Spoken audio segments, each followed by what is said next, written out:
Nous rêvons depuis longtemps d'une vie sur Mars. Non seulement de notre culture de pommes de terre là-bas, mais aussi de toutes les pommes de terre qui auraient pu s'y trouver dans le passé. Y a-t-il déjà eu de la vie sur Mars? Récemment, des scientifiques ont découvert quelque chose qui pourrait en être la preuve. Voyons de quoi il retourne. Mars est la 4e planète à partir du Soleil. Aucun être humain n'a encore posé le pied sur Mars, mais des robots y ont posé leurs roues. Les premiers engins spatiaux à avoir visité la planète rouge étaient les atterrisseurs Viking de la NASA. Ils s'y sont rendus en 1976 et nous ont transmis de nombreuses données intéressantes. À l'époque, nous ne savions rien de Mars. Pour nous, elle ressemblait à un désert froid et sans vie. Mais comme nous nous ressemblons beaucoup, les scientifiques ont commencé à se poser des questions. En a-t-il toujours été ainsi?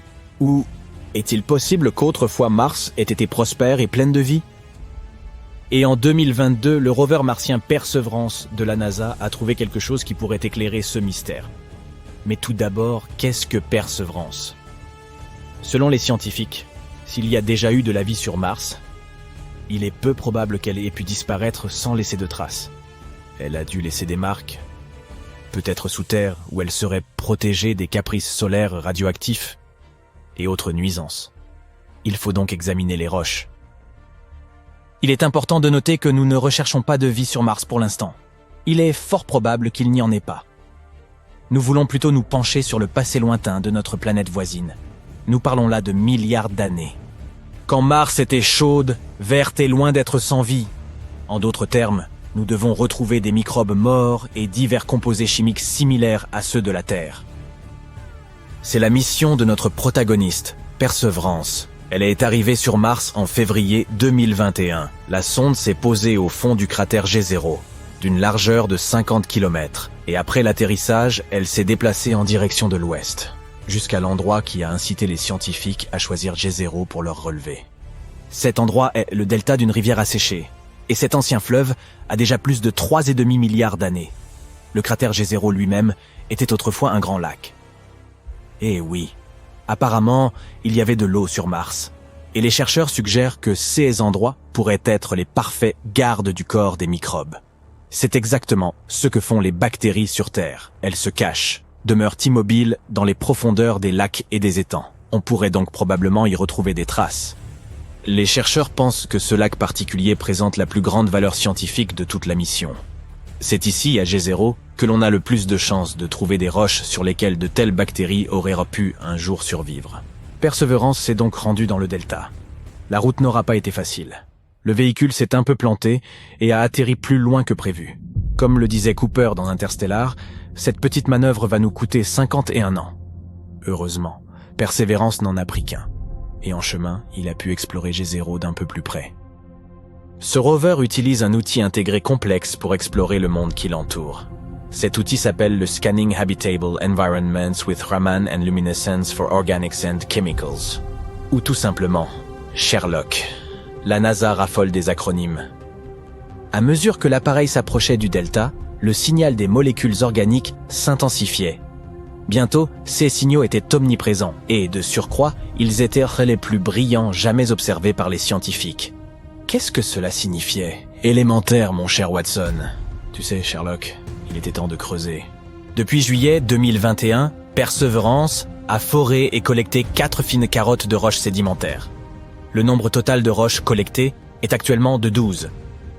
C'est la première fois de l'histoire que l'on collecte de telles choses sur une autre planète. 4 carottes ont été prélevées sur 2 roches nommées Skinner Ridge et Wildcat Ridge. Les 2 premières carottes, celles de Skinner Ridge, ne semblent pas très intéressantes à première vue. Elles sont assez proches de ceux que l'on peut trouver dans de nombreux endroits sur Terre.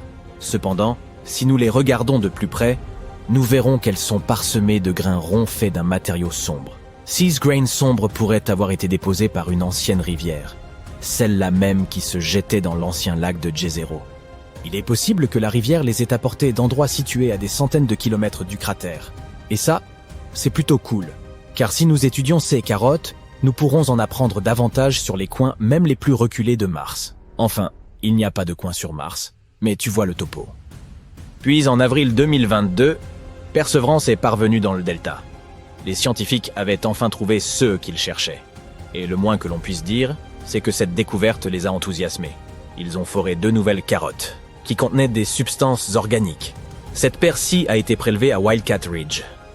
Elle se trouve très près de Skinner Ridge, mais les deux roches sont très différentes l'une de l'autre. Ces échantillons sont plus clairs et plus uniformes. Il s'agit très probablement de mudstone, une roche inhabituelle, semblable à l'argile, mais plus dure et incapable d'absorber l'eau. Leur grain est également plus fin que celui des carottes de Skinner Ridge. Pourquoi est-ce important?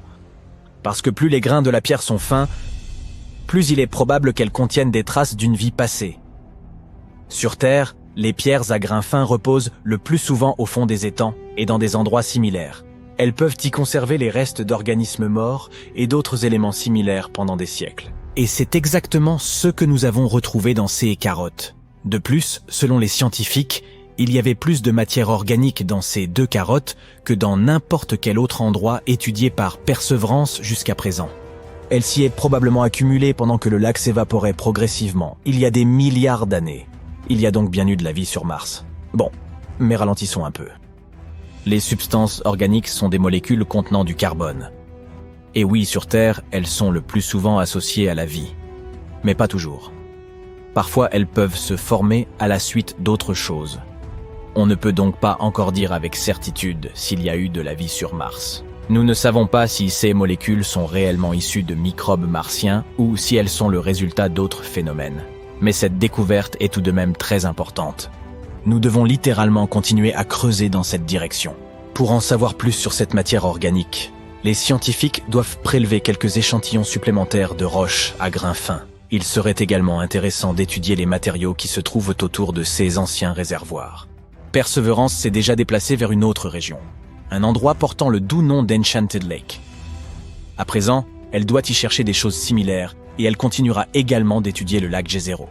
Enfin, Perseverance montera jusqu'au sommet du delta, puis continuera à explorer les sites anciens aux abords du cratère.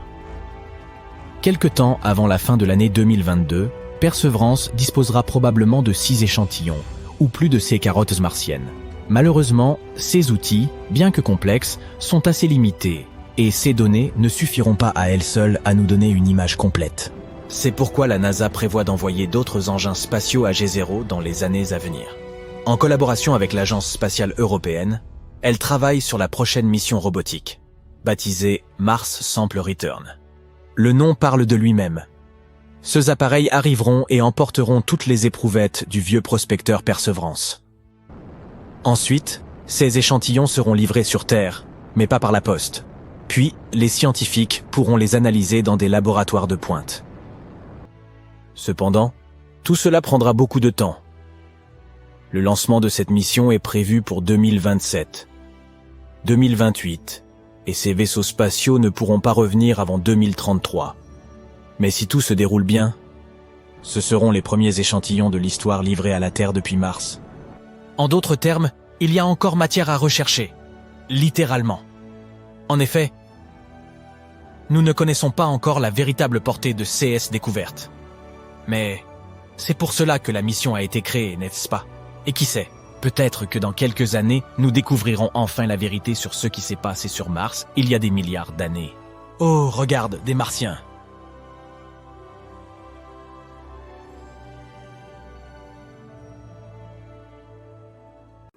Mars a 2 lunes, Phobos et Deimos. À part leur forme bizarre, elles n'ont rien de remarquable. Sauf une chose. Il n'y a pas si longtemps, les scientifiques ont découvert un phénomène étrange à la surface de Phobos. Et ils n'ont toujours pas trouvé d'explication. Quel est ce phénomène? Et qu'est-ce qu'il nous apprend sur l'histoire de notre système solaire? Découvrons-le ensemble. L'astronome américain Asaph Hall a découvert Phobos et Deimos en 1877. Sais-tu que toutes les planètes de notre système solaire portent le nom de divinités grecques et romaines? Par exemple, Mars, ou Arès, est la célèbre divinité de la guerre. C'est pourquoi les satellites naturels de cette planète rouge ont été nommés d'après les fils d'Arès, Phobos et Deimos. Ces jolis noms cachent en réalité des significations effrayantes. Peur et horreur. En 1971, le télescope Mariner 9 de la NASA a pris ses premières photos. C'est comme ça qu'on a découvert que ces corps spatiaux ne ressemblaient pas du tout à notre Lune. Ils ont cette forme bizarre, ainsi qu'une orbite étrange et instable. De plus, il n'y a pas d'autre lune dans le système solaire qui se déplacent aussi près de leur planète mère que ces deux-là. Mais même s'ils sont très proches de Mars, si tu tenais à la surface de la planète rouge, tu pourrais à peine les voir. C'est parce que la courbure de Mars cache Phobos et Deimos de la vue. Même si tu te trouvais quelque part sur l'équateur, Phobos ressemblerait à un simple astéroïde, et Deimos à une étoile. Tout cela parce que ces satellites ne sont que des miettes par rapport à notre Lune. Ce sont les lunes les plus petites et les moins brillantes de tout le système solaire. Ce qui est ironique, vu leur nom terrifiant. Bref, il semble que tout devrait être assez clair avec ces deux satellites. Mais non, il y a un hic. Les scientifiques reconstituent l'histoire de l'espace en se basant sur les traces trouvées sur différents objets spatiaux. Des bosses, des rayures, des fissures, toutes ces choses peuvent nous dire ce qui s'est passé il y a des milliards d'années. Pendant longtemps, les scientifiques étaient sûrs que, tout comme les dieux grecs dont ils tirent leur nom, Phobos et Deimos étaient des jumeaux. Mais ensuite, l'orbiteur viking de la NASA a pris de nouvelles photos des satellites. Et c'est alors qu'ils ont découvert une différence significative entre les deux. La surface entière de Phobos est couverte d'énormes rainures. Il s'agit d'une série de longues et profondes fosses s'étendant d'une extrémité à l'autre de Phobos. Ok, et alors ? Tous les objets spatiaux présentent ce genre de choses à leur surface, n'est-ce pas ? Certes, il y a d'autres satellites avec des rainures et des éraflures similaires, mais aucun n'en a autant que Phobos. Ce dernier est complètement couvert de rainures, et elles sont énormes, jusqu'à 19 km de long et 200 mètres de large. Et ce n'est pas tout. Certaines de ces rainures se croisent avec d'autres. Cela signifie que Phobos a vécu non pas un, mais plusieurs événements traumatisants. Mais qu'est-ce qui lui est arrivé exactement ? Les scientifiques n'en sont pas encore tout à fait sûrs. Mais ils ont quelques idées. Et ces théories peuvent nous renseigner non seulement sur le passé de Phobos, mais aussi nous aider à prédire son avenir. Théorie numéro 1. Impact d'astéroïdes. Le premier suspect est assez évident. Il y a un grand cratère de près de 10 km de large sur Phobos. Il a été baptisé Angeline Stickney, d'après la femme d'Asaph Hall, le scientifique qui a découvert les satellites. Et la première théorie stipule qu'un corps astronomique s'est écrasé sur Phobos. L'impact a été si fort qu'il a laissé ce grand cratère. Et l'impact de la collision a laissé un tas de rainures partout sur Phobos.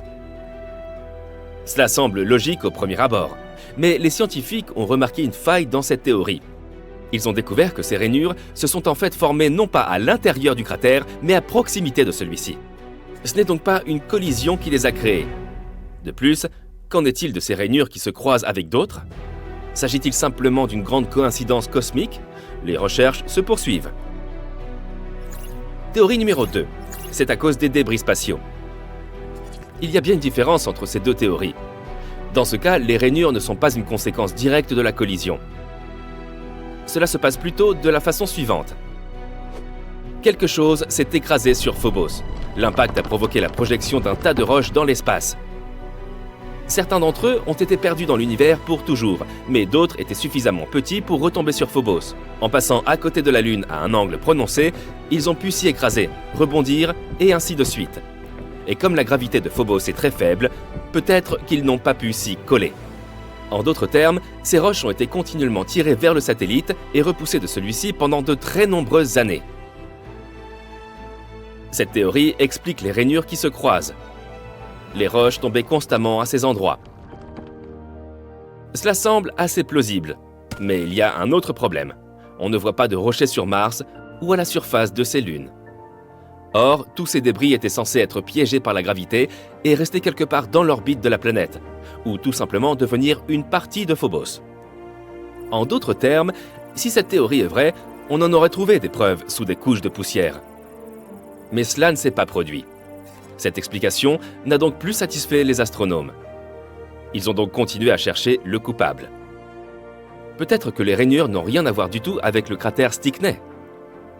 Peut-être que le vrai coupable est quelque chose d'autre, quelque chose d'encore plus puissant. Pourrait-il s'agir de Mars elle-même ? Théorie numéro 3. Mars est méchante. Les théories précédentes impliquent que Phobos et Deimos étaient à l'origine des fragments de Mars. comme s'ils s'étaient détachés d'elle et étaient devenus des satellites. Tout comme notre Lune. Mais que se passerait-il si ce n'était pas le cas ? Les observations réalisées par le Mars Global Surveyor de la NASA montrent que Phobos et Deimos sont composés d'éléments que l'on trouve principalement dans les météorites et les astéroïdes. Alors Phobos et Deimos sont peut-être des astéroïdes ? Il y a une ceinture d'astéroïdes entre Mars et Jupiter. Vu la taille, la forme et la composition de Phobos et Deimos, les scientifiques ont suggéré qu'il fut un temps où ils appartenaient à cette ceinture. Puis, un jour, ils se sont envolés. Et la gravité les a attirés vers Mars. Ce phénomène est appelé capture d'astéroïdes. C'est toutefois difficile à croire. Certes, la capture d'astéroïdes n'est pas rare, mais ces deux-là volent à côté de Mars depuis des milliards d'années. Il est étrange que leur orbite soit restée les mêmes. De plus, l'atmosphère de Mars est très raréfiée. Et à cause de cela, elle pourrait difficilement capturer des astéroïdes. En théorie, ils auraient dû se séparer de Mars à la première occasion. Or, cela ne s'est pas produit.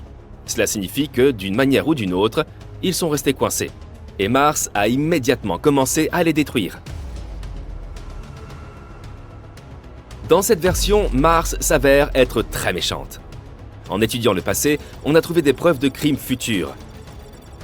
Les mystérieuses rainures de Phobos pourraient être causées par les forces de marée entre Mars et Phobos. La Lune et la Terre en échangent aussi, se déformant légèrement l'une l'autre. Mais comme Phobos est beaucoup plus proche de Mars, l'impact des forces gravitationnelles y est beaucoup plus fort. En d'autres termes, la gravité de Mars détruit progressivement Phobos.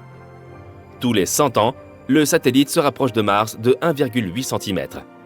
Il rétrécit aussi jusqu'à 2 mètres, devenant encore plus fragile et plus faible. Plus il devient petit, plus les forces de marée l'impactent, créant d'étranges rainures et rayures supplémentaires. Dans 30 à 50 millions d'années, Phobos entrera en collision avec Mars, ou se désintégrera et se transformera en un tas de petits rochers. Et alors, Mars aura aussi des anneaux, comme Saturne et Neptune. C'est pourquoi Phobos est aussi appelée la lune martienne condamnée. Quoi qu'il en soit, ce ne sont que des théories. Mais l'histoire dramatique de Phobos nous donne une idée de la dynamique des objets extraterrestres. Plus on en apprend sur eux, plus on découvre les secrets de l'origine non seulement de Mars, mais aussi d'autres objets de notre système solaire.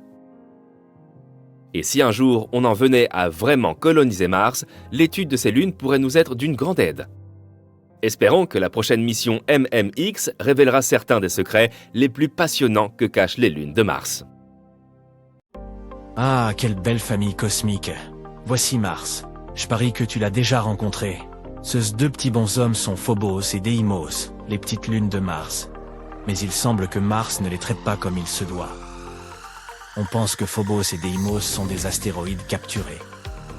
Toutefois, en raison de la gravité, Phobos se rapproche progressivement de Mars et l'on prévoit qu'il finira par être détruit par la gravité de la planète dans les 35 millions d'années à venir. Je ne serai plus là à cette période. J'imagine donc qu'il en résultera un anneau de débris autour de Mars, semblable aux anneaux de Saturne. Cependant, ce processus est un phénomène naturel et non pas un acte destructif de la part de Mars. Apparemment, Phobos est en train de se faire détruire par les forces gravitationnelles folles de la planète rouge. Mais ce n'est pas tout. La surface de Phobos est parcourue de sillons parallèles bizarres. On pensait que ces sillons étaient dus à la chute d'un astéroïde. Mais les scientifiques pensent aujourd'hui qu'ils résultent en fait de l'intense gravité de Mars, qui tire la Lune vers le bas. Voilà ce qu'on appelle un voyage mouvementé. Les scientifiques ont l'idée saugrenue que lorsqu'une petite lune, comme Phobos, se rapproche trop d'une grande, comme Mars, elle commence à s'étirer vers cette dernière. C'est ce qu'ils appellent la force de marée. On prévoit que Phobos s'étire tellement qu'il se désagrège. C'est fou, non ? Et les débris de la Lune formeront un petit anneau autour de Mars, tout comme les anneaux de Saturne. Certains pensaient que les rayures tigrées de Phobos étaient dues aux forces de marée.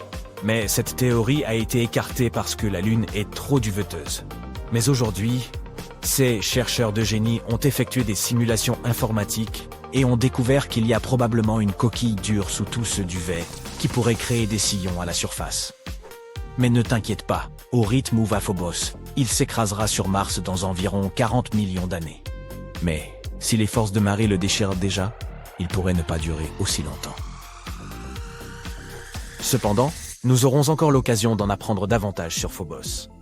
La NASA vient de sélectionner 10 chercheurs de renom, originaires de tous les États-Unis, pour faire partie de l'équipe de travail scientifique de la mission MMX, Martian Moons Exploration de la JAXA, l'agence d'exploration aérospatiale japonaise. En tant que scientifiques participants soutenus par la NASA, ils aideront la JAXA à explorer les 2 lunes martiennes, Phobos et Deimos. Ils prévoient même d'atterrir sur Phobos et de prélever un échantillon de sa surface. Le lancement de la mission est prévu pour 2024 et nous mettrons la main sur cet échantillon en 2029. 7 des heureux chercheurs utiliseront les instruments de volume MMX pour mener leurs recherches. Phobos est une véritable bizarrerie. Il ne mesure que 27 km de large et orbite autour de Mars à une distance de 6000 km. Pour être plus précis, c'est bien plus près que la Lune de la Terre, qui met 27 jours à tourner autour de nous. Mais Phobos est dans une spirale de mort vers Mars et tombe lentement vers la surface de la planète à une vitesse de 6 pieds tous les 100 ans.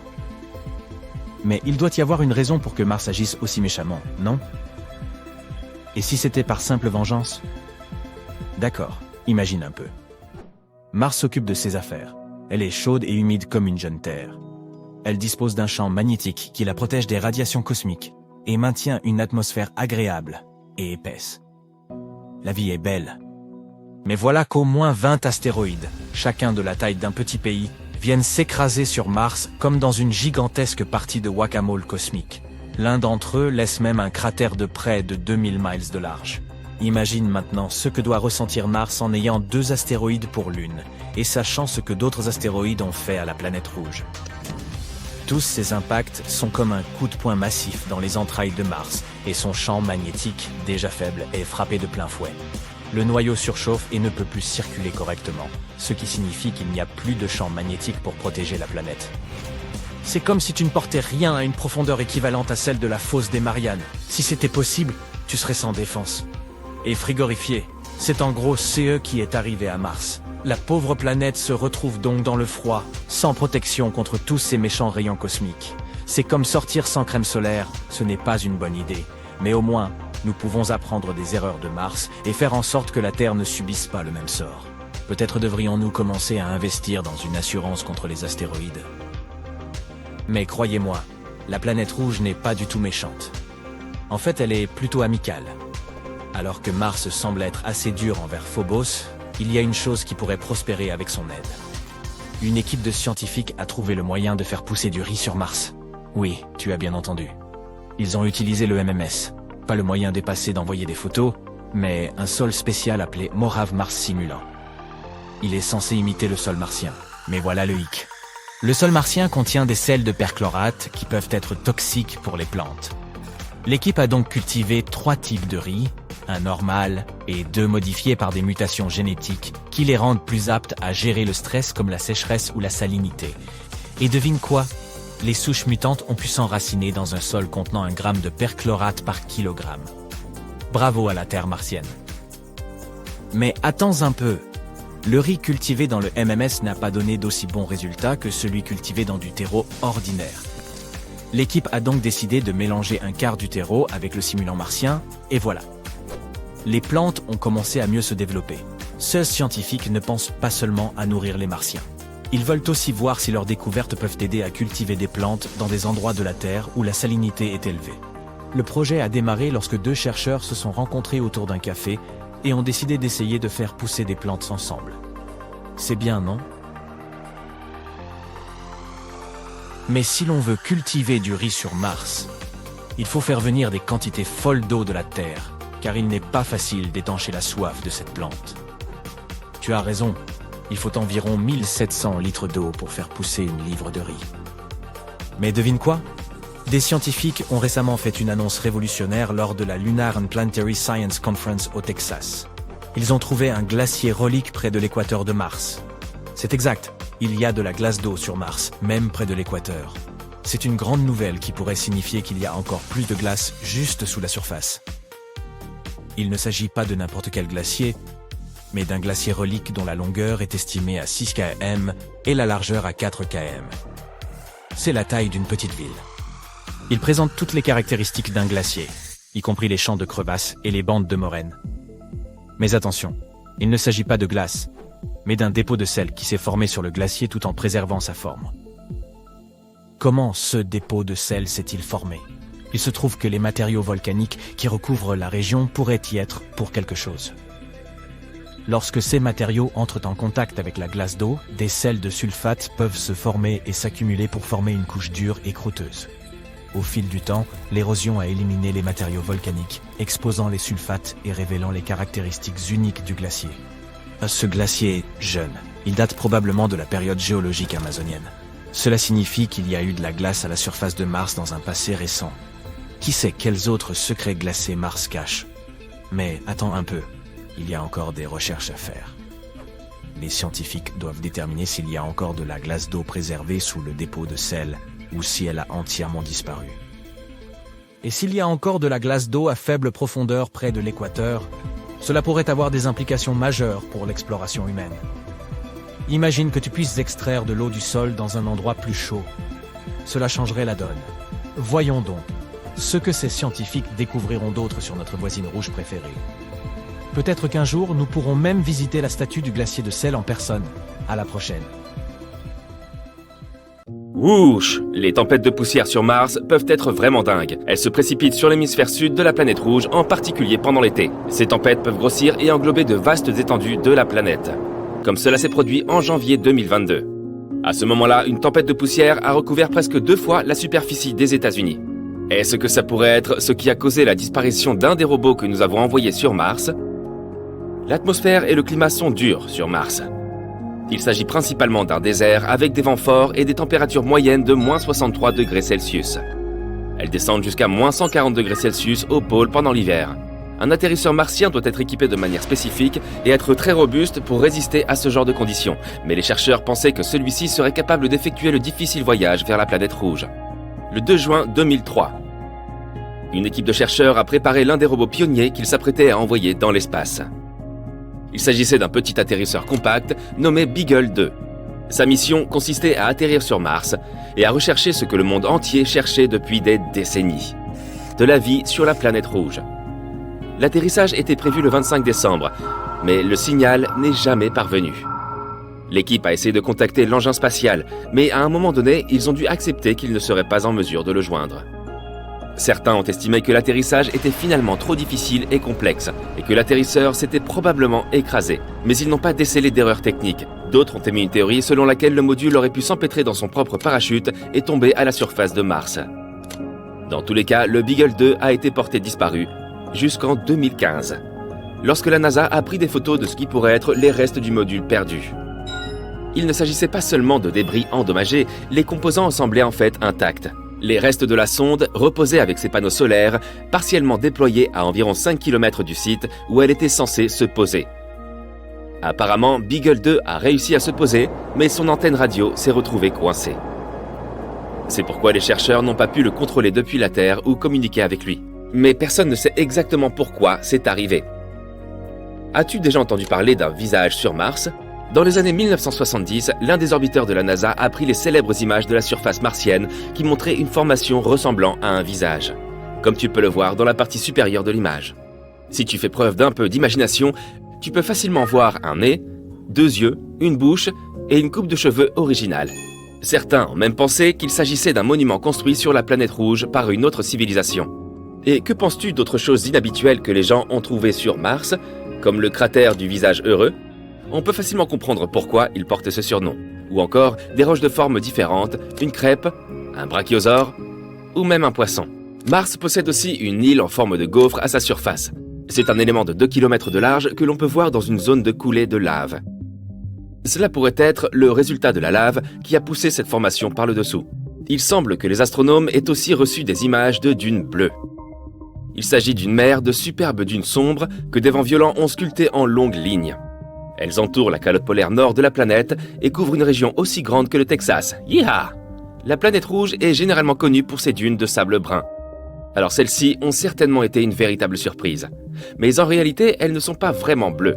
Si tu pouvais aller sur Mars en ce moment pour y jeter un coup d'œil, tu verrais que ces dunes sont brunes et oranges comme les autres.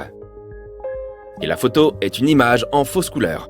Les scientifiques utilisent souvent les fausses couleurs pour mettre en évidence les différences entre deux éléments. Par exemple, ici, c'est la différence de profondeur. Par ailleurs, la plus grande vallée sur Mars est si grande qu'elle pourrait avaler notre Grand Canyon au petit déjeuner. C'est un fascinant système de canyons de 4000 km de long, appelé Valles Marineris. Et il est 10 fois plus long que le Grand Canyon. Si on pouvait étirer ce canyon martien, il irait d'une côte à l'autre des États-Unis. Comme Mars n'a pas de tectonique de plaques active, personne ne sait avec certitude comment ce canyon s'est formé. Selon une théorie, une chaîne de volcans, Dôme de Tharsis, située à l'autre côté de Mars, celle qui comprend Olympus Mons, a courbé la croûte martienne depuis le côté opposé de la planète. Cette puissante force a provoqué des fissures dans la croûte et mis en mouvement les énormes quantités d'eau qui se trouvaient sous la surface. Cette eau a ensuite émergé et a sculpté la roche. Cette force a aussi animé les glaciers. Et il semble possible qu'ils aient créé de nouveaux chemins dans ce gigantesque système de canyons. Les volcans de la surface martienne pourraient être entrés en éruption il y a environ 50 000 ans, bien que les éruptions les plus puissantes se soient produites il y a 3 à 4 milliards d'années. Mais la planète ne compte pas de volcans actifs aujourd'hui. L'essentiel de la chaleur stockée à l'intérieur de la planète pendant sa formation s'est dispersé. Donc à présent, la croûte externe de Mars est bien trop épaisse pour que la roche fondue atteigne sa surface. Mais il y a très longtemps, des éruptions ont formé des volcans gigantesques. Et ces volcans ont très probablement joué un rôle important dans la fonte des dépôts de glace, qui ont libéré des crues d'eau sur la surface martienne. Mars a une atmosphère mince, avec un volume de gaz, principalement du dioxyde de carbone, inférieur à 1% de celui de la Terre. Mais il y a 4 milliards d'années, elle était beaucoup plus chaude et humide que maintenant. Son atmosphère devait aussi être plus épaisse qu'à cette époque. C'est pourquoi elle a pu générer un puissant effet de serre et piéger la lumière du Soleil. Mars possédait aussi un puissant champ magnétique. Comme celui de la Terre, il s'était formé à cause des courants de métaux en fusion dans le noyau de la planète. Mais contrairement à notre planète, Mars a perdu son champ magnétique suite au refroidissement de son noyau. Et sans lui, la planète n'avait aucune protection contre les vents solaires, qui sont un flux de particules chargées provenant du Soleil. Le vent solaire a arraché la plupart de l'atmosphère de Mars en seulement 200 millions d'années, à peu de choses près. C'est ce qui rend ces puissantes tempêtes de poussière martienne encore plus intenses. Mars a une histoire fascinante, à en juger par les glaciers de la planète. Planète qui a probablement connu de multiples périodes glaciaires, tout comme la Terre. Une équipe de chercheurs a obtenu des images d'environ 60 000 roches martiennes. Ces roches étaient de différentes tailles et réparties un peu partout, ce qui signifie qu'elles se sont probablement formées au cours de différentes périodes glaciaires. Les glaciers recèlent aussi leur propre histoire. Qui sait quel type de gaz, de roche ou même de microbes pourrait être piégé à l'intérieur? Si tu pouvais monter dans une machine à remonter le temps et l'arrêter il y a 4 milliards d'années, sur Mars bien sûr, il y a de fortes chances que tu assistes à des scènes d'inondations spectaculaires. Peut-être y aura-t-il même une forme de vie à la surface de la planète. Un fort impact de météorites responsable de la formation du cratère Gale sur la planète rouge pourrait être à l'origine de cette méga inondation. Après cette collision, les températures sur la planète sont devenues incroyablement élevées. Cela a provoqué la fonte de toute la glace qui était stockée sur la surface martienne à ce moment-là. L'inondation était tellement immense qu'elle a altéré la structure géologique de la surface de la planète. Elle a creusé de grandes rides et des vagues dans la roche sédimentaire. En parlant d'eau, on a remarqué que de la vapeur s'échappait de l'atmosphère de Mars. De plus, les chercheurs ont trouvé des preuves de présence d'eau à la surface de la planète. Le sol présente des stries sombres qui semblent s'agrandir en été et rétrécir en hiver. La planète compte de nombreuses vallées et rivières asséchées. Il est possible que de l'eau liquide y ait coulé autrefois. Maintenant, la plupart de cette eau pourrait être renfermée dans des calottes glaciaires ou même cachée sous la surface. De plus en plus de choses nous laissent penser que Mars a un jour été habitable. Mars est la seule planète que nous connaissions où vivent uniquement des robots. 5 rovers composent la population martienne.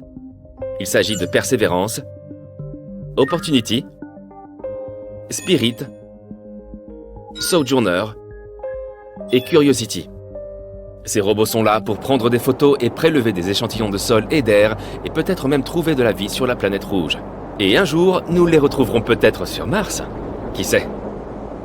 Ah, et au fait, si tu pouvais vraiment monter dans une machine à remonter le temps et l'arrêter il y a 4 milliards d'années sur Mars, j'aimerais beaucoup t'inviter à déjeuner pour en parler. C'est moi qui régale.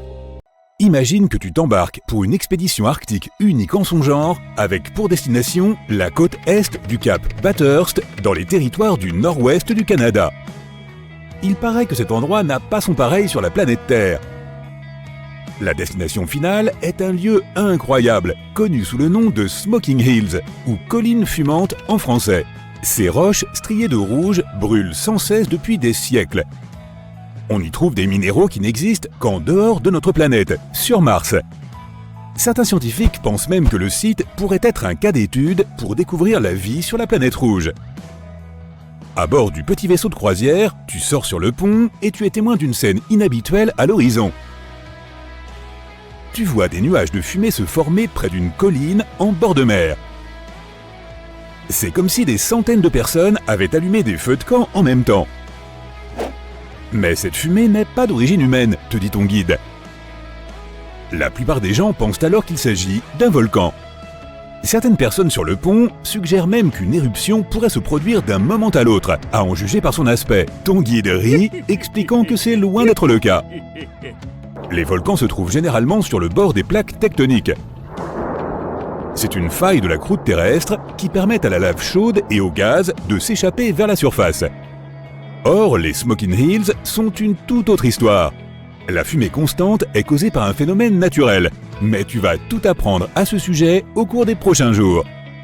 Aussi étrange que cela puisse paraître, ces roches n'ont pas commencé à brûler il y a bien longtemps. Selon les experts, le sol des Smoking Hills dégage des nuages de fumée depuis au moins 200 ans, sans arrêt. Oui, tu as bien entendu, mais ils ne savent toujours pas depuis combien de temps elles brûlent. Cela pourrait se compter en milliers d'années. Avant que tu ne quittes le navire, quelques recommandations s'imposent. Le chef d'expédition explique que tu vas pénétrer dans une zone à haut risque. Il faut donc remplacer tes chaussures de randonnée et tes vêtements habituels par une combinaison spéciale et un masque à gaz avant de monter sur le site. Les nuages de fumée que tu observes maintenant à une distance sécurisée sont composés d'acide sulfurique. Or, ce produit chimique est très corrosif et tu dois faire attention en respirant son air. Alors n'oublie pas de garder ton masque. Oh, et aussi tentant que cela puisse paraître, ne touche à rien avec tes mains nues. La légende dit que le premier équipage à explorer les Smoking Hills les ont trouvés par erreur. Et ces gens n'avaient aucun des équipements que tu vas utiliser. Les premiers témoignages écrits sur les Smoking Hills remontent aux années 1800. Le capitaine irlandais Robert McClure dirigeait une expédition pour retrouver l'explorateur perdu Sir John Franklin qui avait disparu depuis plus de 5 ans. L'équipage a pris une mauvaise direction en cours de route et est tombé sur ces rochers brûlants. Ils pensaient aussi qu'il s'agissait d'un volcan actif, tout comme toi, mais ils ont découvert à quel point ils se trompaient lorsqu'ils se sont approchés. Par curiosité, McClure a rapporté un échantillon de roche sur le bateau et on raconte que l'échantillon a fait un trou dans son bureau en acajou. Souviens-toi de cela quand tu auras envie de rapporter un souvenir à la maison. Il ne fera peut-être pas un trou dans ton bureau, mais il s'échappera certainement de ta poche ou de tout autre récipient que tu essaieras d'utiliser pour le récupérer. Maintenant, c'est le deuxième jour et tu es prêt à explorer les lieux. L'équipage de l'expédition est divisé en petits bateaux. En chemin vers le rivage, tu remarques un groupe d'animaux. Ils sont loin de la fumée et on dirait qu'ils viennent de faire un bon repas. Les Smoking Hills sont situés dans la toundra arctique, qui abrite une faune et une flore riches et variées. Lentement, tu t'approches de la rive. Tu vois maintenant que les falaises sont faites de roches striées de rouge qui semblent avoir été peintes à la main par quelqu'un. Il existe un autre endroit sur Terre avec des collines similaires et il se trouve au Pérou.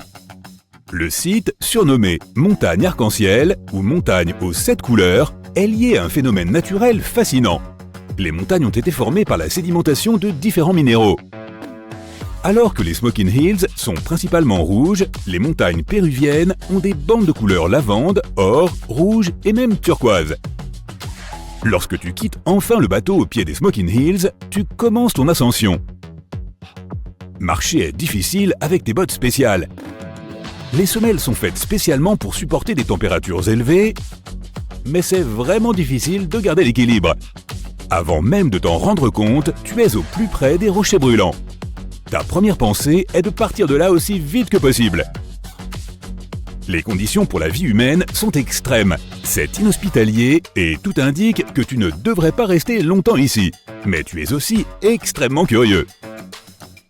Tu te demandes comment ces pierres peuvent continuer à brûler aussi longtemps. La science derrière tout cela n'est pas très compliquée.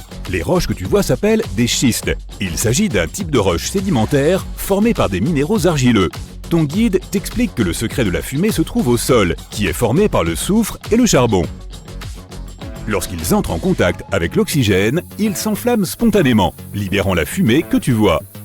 Les quelques étangs de la région contiennent une eau très acide. Les scientifiques affirment que cette région du monde est la seule à présenter un pH négatif. Cela signifie que cette eau est naturellement corrosive. Alors ne t'avise pas de la boire. Assure-toi d'apporter ta propre bouteille d'eau lorsque tu quittes le navire. Tu passes quelques heures sur le site, mais cela semble durer une journée entière. Les combinaisons sont lourdes et respirer à travers un masque à gaz n'est pas très confortable. À la fin de la journée, tu retournes sur le bateau, profitant en chemin d'un magnifique coucher de soleil arctique. Le matin de ton 3e jour, tu vas avoir une belle surprise. Tu ne vas pas faire une nouvelle sortie. Non, au lieu de cela, tu vas faire un voyage dans l'espace. Métaphoriquement, bien sûr. Ton guide parle du lien entre les Smoking Hills et Mars. La recherche de la vie sur Mars a été un voyage à part entière. Mais récemment, les scientifiques ont découvert la présence passionnante de jarosite sur les Smoking Hills. Et devine quoi? La jarosite est un minéral abondant sur Mars. Les experts pensent que cela peut indiquer que Mars a eu de l'eau courante à un moment donné de son histoire. Car la jarosite a besoin d'eau souterraine pour se former. Cette découverte pourrait rapprocher la science d'une incroyable percée. La vie a-t-elle vraiment existé sur d'autres planètes du système solaire? Mars a toujours été sur le radar de la recherche scientifique comme la planète la plus susceptible d'avoir développé la vie. La température atmosphérique actuelle est insupportable pour la vie en surface, mais elle était similaire à celle de la Terre à un moment donné. La preuve la plus importante serait de trouver des traces d'eau courante. En ce moment même, le rover Curiosity est à la recherche de toute information pouvant suggérer l'existence de la vie sur Mars, passée ou présente.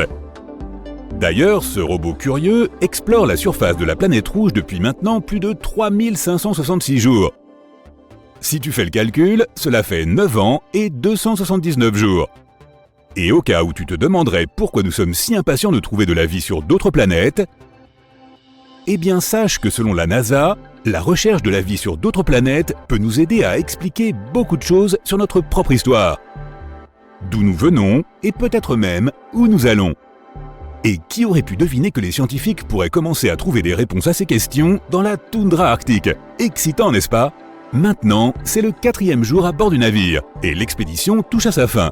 Il est temps de rentrer sur le continent. Tu viens de visiter l'un des endroits les plus inhospitaliers du monde, qui t'a certainement laissé beaucoup d'impressions. Il est désormais temps de nous dire ce que tu as pensé de ce voyage et ce que tu as appris en cours. Il y a des tonnes de choses étranges sur Mars. Des cuillères, des nouilles, des portes, et même des visages. Sont-ils vraiment juste des cailloux? Et par ailleurs, ce n'est pas la seule planète de notre système solaire qui soit remplie de choses mystérieuses. Découvrons-les ensemble. Récemment, on a découvert une chose étrange sur Mars qui s'apparente à un objet lisse, semblable à une cuillère. Il s'est attiré pas mal d'attention après avoir été repéré par le rover Curiosity de la NASA. La roche, avec son manche et sa tête arrondie, semble flotter sur la photo.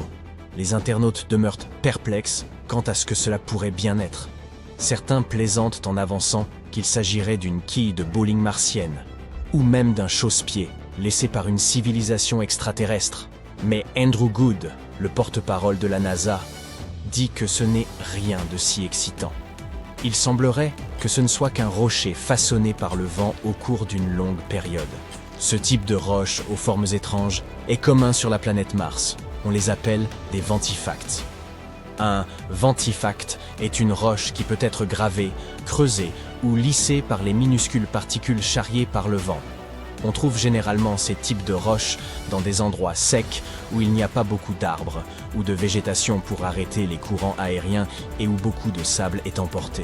Parfois, le vent peut donner à ces ventifacts des formes vraiment étonnantes, comme ces rochers en forme de champignons que l'on peut observer dans le parc naturel du désert blanc égyptien. Ces roches ressemblent à la maison des Schtroumpfs, car le vent érode la partie inférieure plus rapidement que le sommet, leur donnant cette forme allongée. Les ventifacts ne sont pas les seules roches martiennes dignes d'intérêt. Regardez plutôt ces séries de pointes à l'aspect irréel qui émergent de la surface rouge.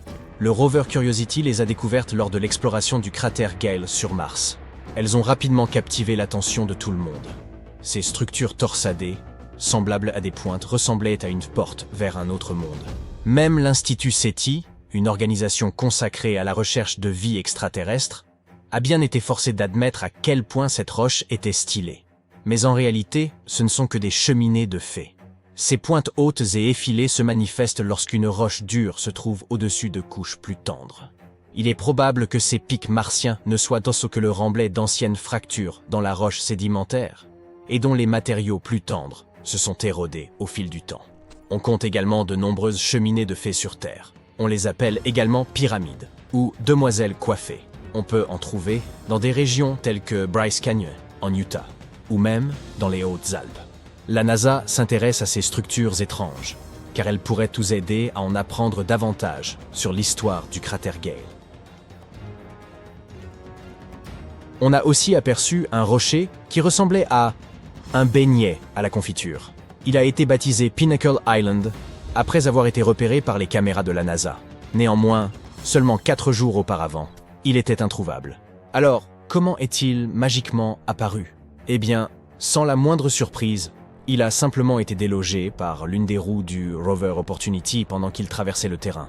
Mais le mystère continue de planer autour de ce fameux beignet. Les analyses ont révélé que Pinnacle Island contenait des niveaux étonnamment élevés de soufre et de manganèse. Or, ces deux éléments sont solubles dans l'eau. En d'autres termes, de l'eau martienne aurait pu introduire ces éléments à l'intérieur même de la roche. Ainsi, cette petite chose a soudainement causé un certain scandale, ainsi qu'un procès intenté contre la NASA. Un homme soutenait que l'agence avait négligé la possibilité qu'il s'agisse là d'un authentique champignon martien. Mais toutes nos trouvailles ne sont pas d'ordre naturel. Une autre découverte déconcertante a été cette chose repérée par Perseverance. Ça ressemble à des spaghettis ou à de la ficelle emmêlée. À l'inverse du beignet mentionné plus tôt, cet objet mystérieux est apparu dans une image saisie par la caméra du rover, puis a disparu dans le sol sablonneux en seulement quelques jours. Il semblerait qu'il puisse d'agir des débris du système d'atterrissage du rover martien. Perseverance a atterri dans le cratère G0 en février 2021. Il a connu un atterrissage difficile et a accidentellement dispersé des débris tout autour de lui. Certains de ces débris apparaissent dans les images du rover depuis un certain temps maintenant. L'objet qui ressemble à un fil n'est probablement qu'un morceau de dacron déchiqueté, qui est un type de fibre utilisé dans les couvertures thermiques. Ces couvertures aident à réguler la température des équipements pendant l'incandescent processus d'entrée dans l'atmosphère martienne. Il a probablement subi une déchirure et des dommages significatifs en raison des forces à l'œuvre pendant l'atterrissage. Les couvertures thermiques se perdaient de pas mal de choses à l'époque, comme ce morceau de feuille brillante repéré en juin par exemple. L'astromobile l'a retrouvé sur un rocher. Ce qui est remarquable, c'est la distance que certains de ces débris ont parcouru. Le rover a atterri à environ 2 km de l'endroit qu'il explore actuellement, et c'est probablement parce que le crash a projeté les débris dans les airs, et que les vents martiens les ont emportés sur une telle distance. Mars est connu pour ses vents violents, qui peuvent déplacer les objets les plus légers. Toutefois, s'il est amusant de les découvrir à l'écran, des inquiétudes persistent au sujet des débris et autres déchets abandonnés sur Mars. Nous n'avons même pas réglé ce problème sur Terre, et nous sommes déjà en train de le reproduire sur Mars. Les débris que nous avons laissés sur la planète rouge s'accumulent déjà dans une zone baptisée Ogwallow Flats. De plus, ces détritus peuvent accidentellement contaminer les tubes d'échantillonnage utilisés pour collecter les roches martiennes. Jusqu'à présent, la NASA ne semble pas trop inquiète à ce sujet, mais ils gardent un œil attentif dessus pour prévenir tout problème avec leurs engins. Maintenant, que diriez-vous d'examiner non pas des choses, mais des animaux? Le rover Curiosity a causé le plus grand émoi lorsqu'il a photographié une chose qui ressemblait à un rat martien. Certains ont commencé à spéculer qu'il pourrait s'agir d'une trace de vie extraterrestre, ou même que ce rongeur ait été apporté par Curiosity. Mais le rat de Mars, une fois de plus, s'est avéré n'être qu'un étrange caillou. Il ne devait son aspect qu'à des processus naturels, comme l'érosion éolienne et l'abrasion mécanique. Nous avons également découvert plusieurs choses qui nous rappellent des asticots. Curiosity a pris cette photo d'une formation ressemblant à des vers qui se tortillent à travers le paysage martien. En dépit de sa petite taille, cette formation se distingue par sa forme unique et sa texture rugueuse. Elle est probablement faite d'un matériau durable, résistant à l'érosion constante de la planète. Et enfin, notre découverte la plus mystérieuse est le visage de Mars. Cydonia Mensae est une région de Mars qui a captivé à la fois l'intérêt scientifique et celui du public. Elle se trouve dans l'hémisphère nord de Mars et se situe entre des régions constellées de cratères au sud et des plaines relativement lisses au nord. Il existe une théorie selon laquelle les plaines du nord auraient pu être autrefois des fonds marins. Peut-être Cydonia était-elle autrefois une zone côtière? Cet endroit déborde de caractéristiques aussi intéressantes que magnifiques et qui nous apprennent beaucoup de choses sur l'histoire de la planète rouge. Mais sa particularité la plus intéressante reste le visage martien.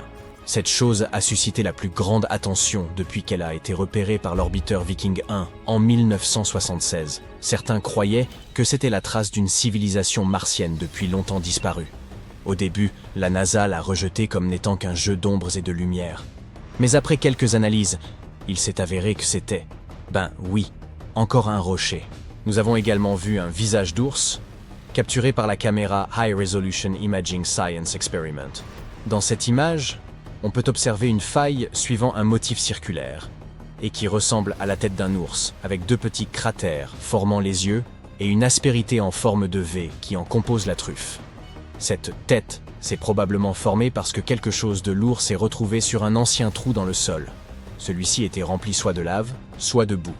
Le relief ressemblant à un nez est, quant à lui, censé provenir d'une éruption.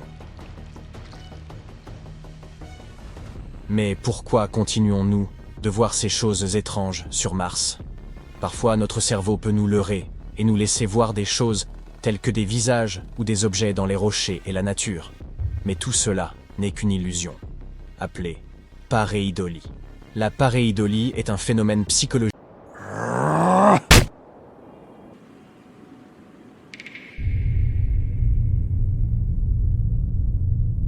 De combien de personnes avons-nous besoin pour créer une nouvelle civilisation? Non, pas sur la Terre, mais sur Mars. Et dans des conditions limitées. Si nous créons cette colonie et que nous l'envoyons sur la planète rouge, à quel problème sera-t-elle confrontée? Comment ces gens pourront-ils survivre aussi loin de chez eux sans aucun soutien? Une récente étude scientifique apporte un éclairage sur ces questions. Jetons-y un coup d'œil. Mars est la 4e planète la plus proche du Soleil et la 7e du système solaire en termes de taille. La planète rouge ressemble beaucoup à notre Terre. D'ailleurs, avant de devenir un désert sans fin, elle aurait même pu ressembler à la Terre actuelle. Il y a des millions d'années, il y avait de l'eau, des océans, des plantes et, qui sait, peut-être même de la vie. Ne serait-ce pas fantastique de remettre toutes ces choses à leur place? Il n'est pas étonnant qu'on parle de colonisation de Mars depuis si longtemps.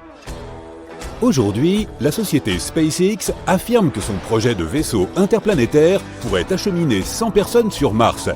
Le propriétaire de l'entreprise, le milliardaire Elon Musk, a parlé de créer une flotte qui pourrait fournir un flux constant de ressources vers Mars. Mais quel est le degré de réalisme de tous ces fantasmes? En réalité, il n'est pas très élevé. Avant d'envoyer des gens sur Mars, il faut résoudre un certain nombre de problèmes. Par exemple, l'exposition très forte aux radiations, les sols toxiques, la faible gravité, les basses températures et toutes sortes d'autres choses plus ou moins désagréables. Et ce n'est que le début. Il faudra au moins quelques décennies pour créer un véhicule capable d'atterrir sur Mars et d'en revenir. Mais faisons une expérience de pensée et imaginons qu'on décide finalement de coloniser Mars. Comment les choses se passeront-elles ? Récemment, des scientifiques ont publié une nouvelle étude sur ce sujet. Cette étude s'intitule « Nombre minimum de colons pour survivre sur une autre planète ». Son auteur s'appelle Jean-Marc Salotti, professeur à l'Institut national polytechnique de Bordeaux. son article a été publié dans la revue Scientific Reports. Comme tu l'as deviné, l'étude cherche à savoir comment on pourrait coloniser une autre planète, de combien de ressources on a besoin, comment cette colonie devrait vivre, quel genre de tâches elle devrait effectuer et combien de temps cela prendrait. Et bien sûr, la question centrale, de combien de personnes on a besoin pour tout cela. Essayons de répondre à toutes ces questions. Imaginons que nous soyons entrés dans un avenir merveilleux. Enfin, pas vraiment. Un avenir terrible en fait. Dans son étude, Salotti suggère que la vie sur Terre est menacée par un événement catastrophique. La seule façon pour l'humanité de survivre est donc d'aller sur Mars ou sur une autre planète.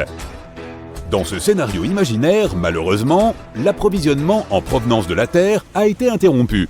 On a même carrément disparu. La colonie doit maintenant subvenir à ses besoins toute seule, d'une manière ou d'une autre.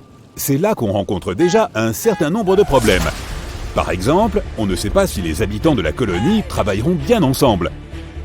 Vont-ils communiquer entre eux comme des êtres humains normaux? Vont-ils partager leur temps et leurs ressources comme il se doit? Les humains ont cette fâcheuse tendance à gâcher les choses pour les autres humains. C'est même à cause d'eux qu'il a fallu fuir sur Mars. Mais même si on oublie cet élément, qu'en est-il des questions d'organisation? De quels équipements disposons-nous? Avec quoi allons-nous extraire les ressources? De quelles compétences aurons-nous besoin? Tu sais quoi? Qui s'en soucie? Dans notre cas, ces choses n'ont pas d'importance. Tout ce qu'on sait, c'est que la colonie ne dispose pas de beaucoup de ressources et d'équipements initiaux, et que le facteur humain est absolument imprévisible. Les chances de survie sont donc assez faibles, mais il faut survivre d'une manière ou d'une autre. Dans ce cas, Salotti décrit deux choses qui auront un impact énorme sur notre survie. Ces éléments sont en quelque sorte les variables d'une équation mathématique. La première est la disponibilité des ressources locales. Il s'agit essentiellement de l'eau, de l'oxygène et de toutes sortes d'éléments chimiques utiles. Ces ressources doivent pouvoir être extraites d'une façon ou d'une autre et être faciles à utiliser.